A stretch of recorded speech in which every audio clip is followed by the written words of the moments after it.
1993 Mumbai పేలుళ్ల case దోషి యాకూబ్ మెమన్ మరోసారి అత్యున్నత న్యాయస్థానాన్ని ఆశ్రయించారు.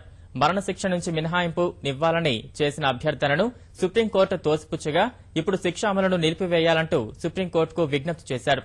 250 మంది ప్రాణాలు బలిగొన్న కేసులో దోషిగా తేలిన మెమన్ను ఉరితీయాల్సిందేనని గతంలోనే సుప్రీంకోర్టు స్పష్టం చేసింది.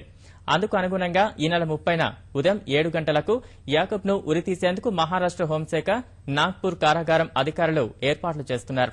ఈ తరుణంలో యాకూబ్ మళ్లీ అత్యున్నత న్యాయస్థానాన్ని ఆశ్రయించాడు. తనకు చట్టపరంగా ఇంకా కొన్ని అవకాశాలున్నాయని, మహారాష్ట గవర్నర్ను క్షమాభిక్ష కోరానని, అందువల్ల ఉరిశిక్ష అమలు కాకుండా స్టే ఇవ్వాలని కోరాడు. 1993లో ముంబైలో జరిగిన 13 పేలుళ్లకు ఆర్థిక సాయం చేసిన యాకూబ్ మెమన్ను దోషిగా నిర్ధారిస్తూ 2007లో టాడా న్యాయస్థానం తీర్పునిచ్చింది. దాదాపు 2 దశాబ్దాలుగా జైల్లో ఉంటున్న యాకూబ్ మరణశిక్ష తప్పించుకునేందుకు విశ్వ ప్రయత్నాలు చేశాడు.